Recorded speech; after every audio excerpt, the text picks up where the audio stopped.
Hey y'all, it's St. Pam again. Today, I'm going to be looking in depth at the weapons of Dauntless. Each of these weapons brings something interesting and different to the table. So let's get started. In Dauntless, there are 3 weapon types. First, we will look at slash weapons. These weapons allow you to increase the damage that's done to some unbroken parts of the behemoth. This is the only weapon type that can break horns and tails. 3 weapons fill this category. We will look at axes first. Axes can slash, sunder, and cleave. If you are careful and time your attacks right, you can make some devastating strikes.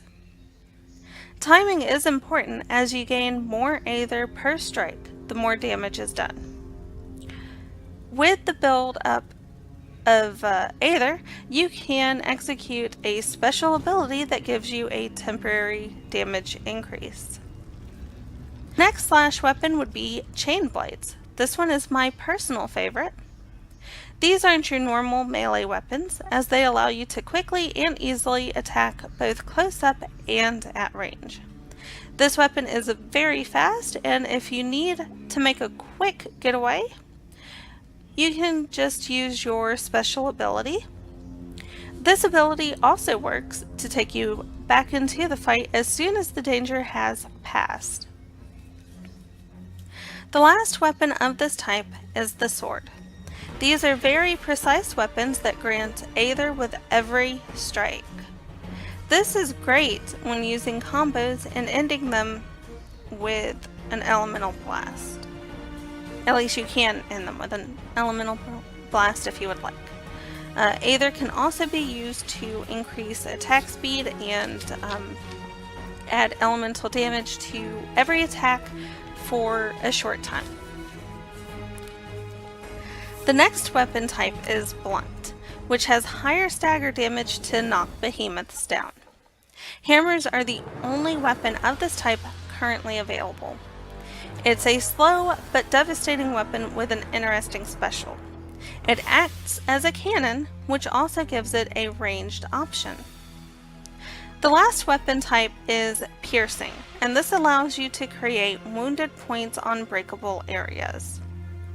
This increases the amount of all incoming damage to those areas. War pikes are the only weapon of this type. They allow for quick strikes and give you a longer reach than other weapons. Its special allows you to turn Aether into ammunition so that you can fire from a long range. Now, these are the basic weapon types. Next up, we have the elemental variants, which they're crafted from parts from elemental behemoths. What they offer is fairly straightforward. Blaze power causes burning damage that will set the behemoth on fire after a while and apply a dot. Shock power causes lightning damage that will eventually paralyze the behemoth and apply a dot. Frost power causes cold damage, which will slow the behemoth after a while and cause it to take additional break damage. Umbral power causes shadow damage, and radiant power causes light damage. Lastly, there are exotic weapons. These weapons take a lot of material to create and upgrade, and they're just different versions of the basic weapons. However, they do give interesting variations of special abilities that change up gameplay a little. I don't really have a lot more information on those at this time, but could be fun. So those are the types of weapons that can be found in Dauntless. Of course, more can be added later, or the existing weapons could be changed, as we are still in beta. Even though it's open beta, they're making changes all the time to the game. I hope that you found this video to be interesting and helpful. If so, then I hope you'll consider liking and subscribing. Thank you all for listening, and I hope you all have a great night. Bye!